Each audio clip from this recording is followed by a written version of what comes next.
Evangelho de Jesus Cristo segundo João. Capítulo 15, versículo 9 a 11. Naquele tempo, disse Jesus a seus discípulos: Como meu Pai me amou, assim também eu vos amei.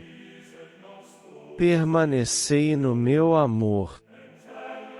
Se guardardes os meus mandamentos, permanecereis no meu amor, assim como eu guardei os mandamentos do meu Pai, e permaneço no seu amor.